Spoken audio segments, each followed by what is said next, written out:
Balkuma. Enjoy the content. Subscribe and turn on notifications.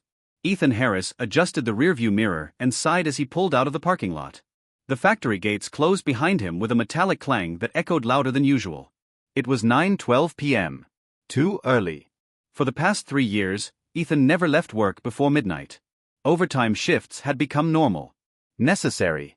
Bills didn't pay themselves, and marriages, he believed, were built on responsibility. Tonight, a system failure shut the entire line down. Management sent everyone home. Lucky break, his supervisor had said. Ethan didn't feel lucky. The drive home felt unfamiliar. Streetlights passed too slowly. The radio played a song he and his wife once danced to in their old apartment, back when the walls were thin and the future felt wide open. He turned it off.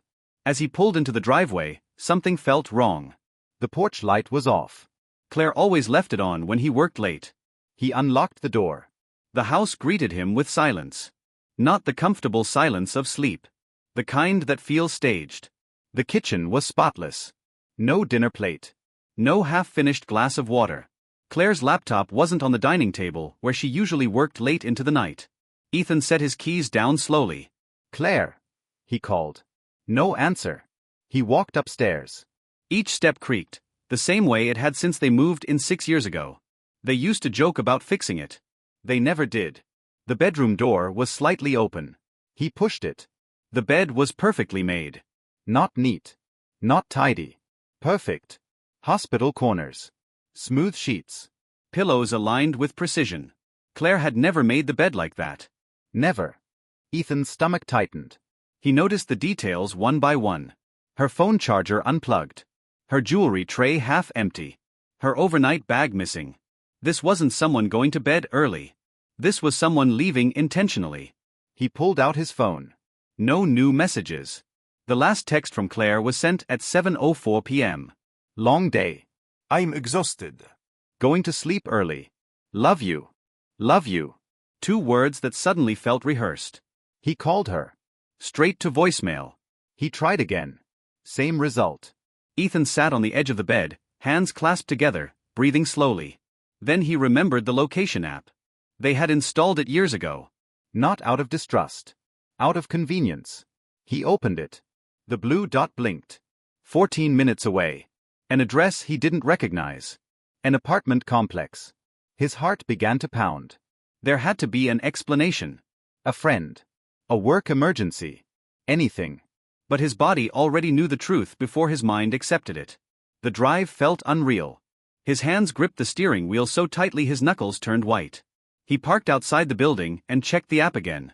She was still there. Apartment 3C. The hallway was quiet. Muted lighting. Beige carpets. He stood outside the door longer than he realized. From inside, he heard laughter. Claire's laughter. The real one. The one he hadn't heard in months. Something inside him cracked. He knocked. 3 firm knocks. Silence. Footsteps. The door opened. A man stood there. Mid-30s. Relaxed posture. Dress shirt partially unbuttoned. Confusion turned to panic the moment their eyes met. "Yes?" the man asked. Ethan's voice came out calm. I'm Ethan. Claire's husband. Claire appeared behind him. Barefoot. Perfect makeup. A dress Ethan had never seen before. She froze. "Ethan, what are you doing here?" "Same thing I was wondering about you," he replied. The apartment smelled like wine and candles.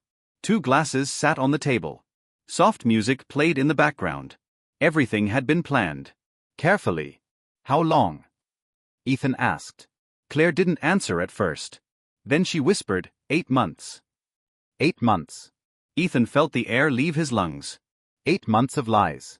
8 months of false goodbyes. 8 months of him believing he was building a future. "I was going to tell you," she said. "I was planning to file for divorce next month." "But not before enjoying this a little longer," Ethan replied. She didn't deny it. "I worked nights to support us," he said quietly. "I trusted you." Tears streamed down her face. "I didn't want to hurt you." "You didn't want inconvenience," he corrected. Ethan turned to the man. "You knew she was married." The man said nothing. Ethan nodded. "That's enough for me." He walked out. No shouting. No violence. Just clarity. The divorce process was fast. No children. No shared property worth fighting over. The house was Ethan's inheritance. Claire didn't contest it. Some fights end before they begin. Months passed. Ethan rebuilt his life slowly.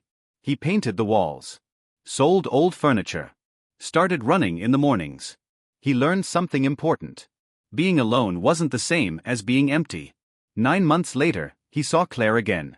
A cafe downtown. She looked different. Smaller. Quieter. I ruined everything, she said. Ethan listened calmly. I'm okay now, he replied. And that's enough. He left the cafe feeling lighter than he had in years. Because the night he came home early, the night that shattered his marriage, was also the night he finally stopped living a lie. Thank you for watching. Subscribe for more real, emotional stories. See you next time.